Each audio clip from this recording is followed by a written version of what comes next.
Once upon a time in the 1970s, there was a land that still exists today called New York City, more specifically, the Bronx. The Bronx was impoverished and heavily populated by African American and Latino communities. A man from Kingston, Jamaica, named DJ Koolher came to the Bronx looking to entertain by spinning reggae records and chanting raps over them.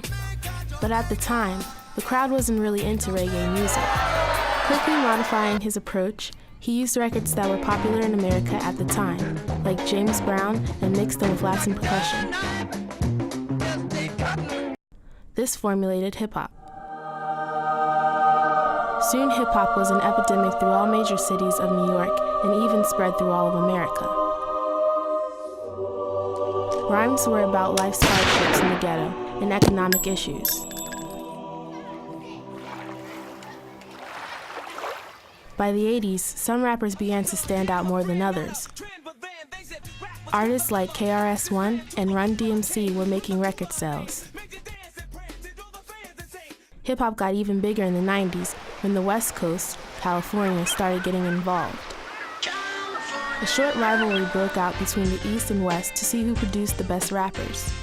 Hip-hop was taken seriously. Tupac and Biggie Smalls made a big bang in the industry, forming deeper and more complex rhymes. Hip-hop music became its own genre, funky, soulful, and increasingly popular. Somehow, around 2004, radio hip-hop changed.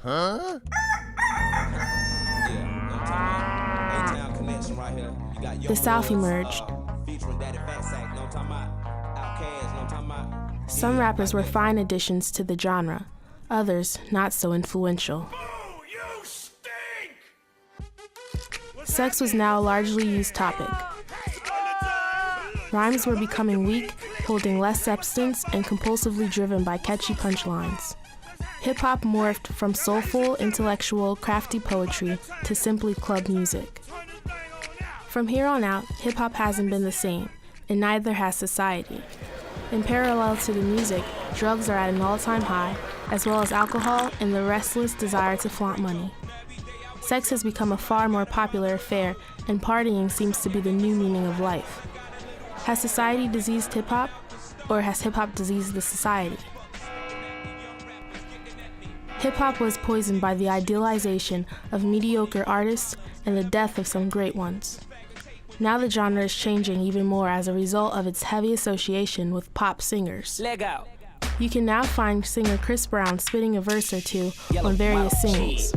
Not to mention, those who began as rappers are attempting to also sing. Nelly, Drake, T-Pain, and even Kanye West all take a break from their rhyming to see if they can carry a tune. Nicki Minaj is another example. Her song Starships was dissed at the Summer Jam concert for not being real hip-hop. Don't worry, these artists aren't losing sleep over their habits. You'll probably find them in the club blowing the lump sums of money they've been receiving from the fans who could care less about the legend of real hip-hop. Is it possible to resurrect what we once knew to be hip-hop? Or will people forever wish to hear about weed, sex, and how many Maseratis folks we don't even know drive? Hope is in the minds of those who seek more from their music. Killing ignorance is just what we need to bring hip-hop the justice she deserves.